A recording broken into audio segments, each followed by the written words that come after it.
Mas a gente estava falando de Argentina, né? A gente falou do Bergoglio, que é um baita argentino, um argentino progressista, que está mexendo com a igreja, e a gente hoje teve notícias dos hermanos de que os sindicatos, né, movimentos sociais e organizações de direitos humanos apresentaram uma denúncia às Nações Unidas e à Comissão Interamericana de Direitos Humanos contra o Protocolo Milei, que é a medida do governo argentino que restringe protestos de rua.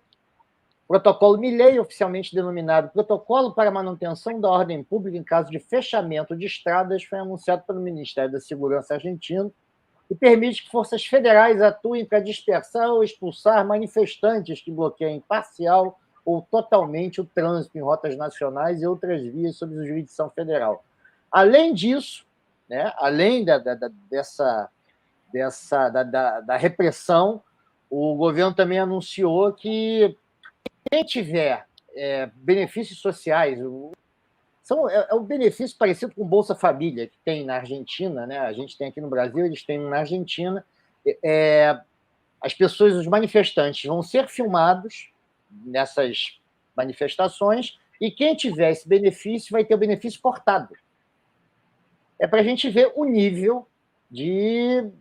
Bom, se isso não é uma ditadura, isso ensaia a ser uma ditadura, né? Isso é um balão de ensaio para um governo autoritário e autocrático. Né? Quando você e os sinais começa trocados, a condicionar... André, porque...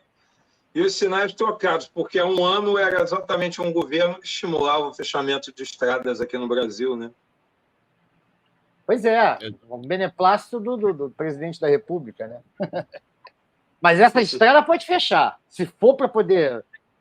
Essa estrada pode fechar. Você pode fechar a estrada, você pode rezar para o pneu, pode botar o celular na cabeça, sim, pode pendurar na boleia do caminhão, isso aí tudo pode. Esse tipo de tumulto, quando é a favor do governo autoritário e autocrático, não tem nenhum problema. Lá, até porque se os adeptos do Milei resolverem fechar uma estrada, acho que também não vai dar nenhum problema, né?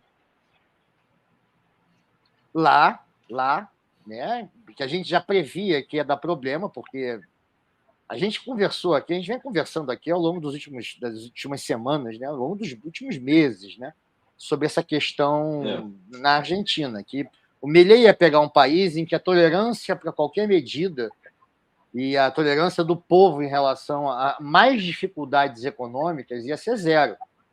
É bem diferente do cenário que o Bolsonaro pegou aqui em 2018. Era um país que estava meio machucado, mas assim, ele se empenhou em destruir o que estava preparado, estava arrumado aqui, mas não conseguiu. Oi?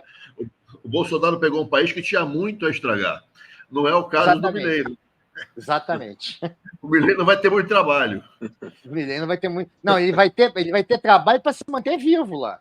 Sim, e essa questão agora, olha, ele já está sinalizando coisas que ele começou a botar as manguinhas de fora. Ele já disse também hoje que quer romper, quer fechar os escritórios e as representações diplomáticas em Cuba, Venezuela e Nicarágua. Quer dizer, estou rompendo com a esquerda. Ele não é bobo, ele não ameaçou que não ia ter nenhuma relação com o Brasil, mas botou o galho dentro, porque sabe muito bem que ele não pode viver sem 25 bilhões de dólares de comércio exterior com o Brasil. Sim. Também aliviou o discurso em relação à China. Os chineses hoje, inclusive, tinham um empréstimo programado de 6 bilhões e meio de dólares e já meteram o pé no freio, logo depois que começou a se divulgar, né? E foi engraçado, né? A ministra, quem divulgou essa história da suspensão dos benefícios foi a ministra do Capital Social. Ele acabou com todos os ministérios lá e criou um ministério básico para direitos humanos e questões de auxílio, de previdência, chamado Capital Social. Vai engloba tudo. É uma bagunça. A gente não sabe muito bem o que ele tem em mente com isso.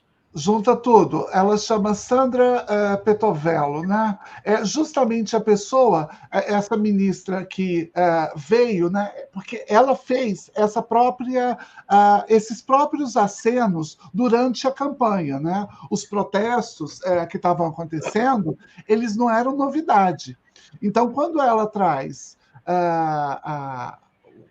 a fala, né? Pedindo, porque ela apela para as mães para poder falar, olha, a gente vai precisar cortar o Bolsa, né, o Bolsa Família, que é aquilo que a gente utiliza aqui como melhor forma, né, de expressão, e aí é praticamente uma chamada de vamos para a rua, né? Vamos para a rua.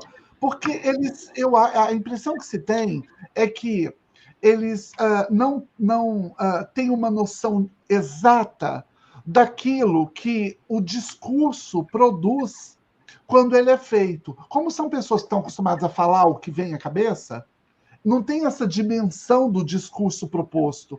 Ele, enquanto esse chefe de Estado, né? E ela de mesma ordem. Renata Silver aqui, ó. Renata Silver.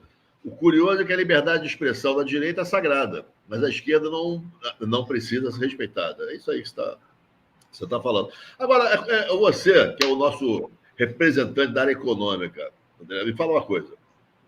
A Argentina vive um fenômeno, que a taxa de emprego no país nunca foi do emprego, né? Esteve num patamar razoável, mas, ao mesmo tempo, a pobreza é muito grande, é muito extensa e está aumentando, e a tendência é aumentar, né? Você tem uma taxa de ocupação razoável, mas, ao mesmo tempo, a miséria se expande no Brasil, na Argentina. Mas aí a questão é a seguinte: você tem um nível de empregabilidade alto, mas os salários vão sendo comidos pela inflação. Sim. Você não tem como, gente. Uma inflação de 50%, uma inflação que vai beirar, as previsões é que chega a 200% ao ano. Quer dizer, se você tinha um produto que valia R$10, 10 pesos, no final do ano está valendo 40. Quer dizer, e o teu salário não acompanha. Então, não adianta nada. Você tem emprego, a gente aqui viveu isso. A gente sabe, a gente conhece essa história. A gente sabe o que é isso. Nós temos aqui, eu tenho 54, vocês devem estar na mesma faixa de idade. Eu estou com 19, mas eu ouvi a história. Eu me lembro dos meus pais, cara, eles saíam de casa, assim, meu pai recebia o salário, cara, eles iam imediatamente, assim, recebia o salário, entrou o dinheiro na conta. Fazia as compras, né? Eles partiam ao supermercado, era compra de mês, eram 3, 4 carrinhos cheios de comida. O único eletrodoméstico que vendia bem era o freezer, porque todo mundo de classe média comprava o freezer. Exatamente. As pessoas compravam freezer, cara, para poder ter em casa.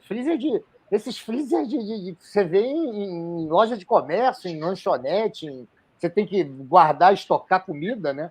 As pessoas tinham freezer em casa. Na época nesse momento no Brasil, que é um Brasil que a gente, infelizmente, a gente assistiu, né? Eu me lembro muito de assistir o Sérgio Chapelain, né? A TV aberta, noticiando os números das mortes no Nordeste, né?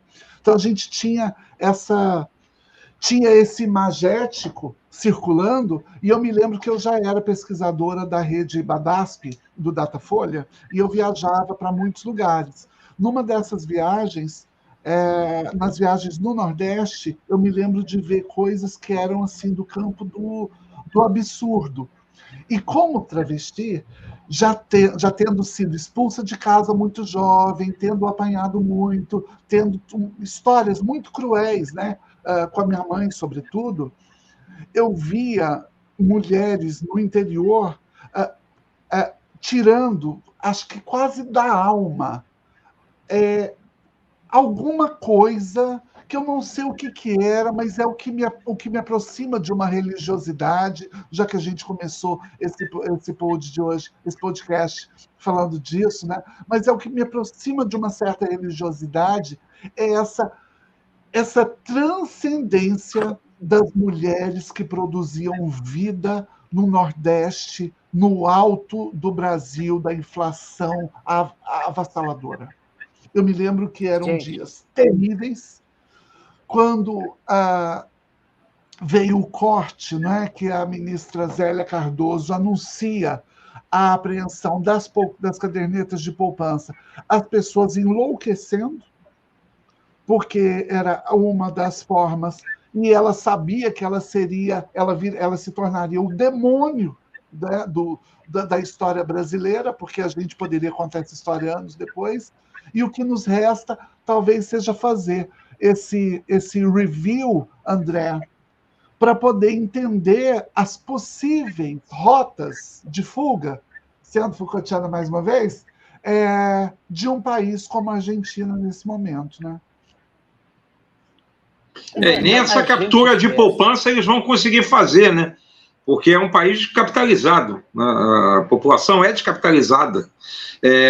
A forma do argentino de segurar dinheiro é guardar dólar em casa. Então, quer dizer, isso não funciona, nem essa apreensão de capital vai funcionar. É um caso gravíssimo.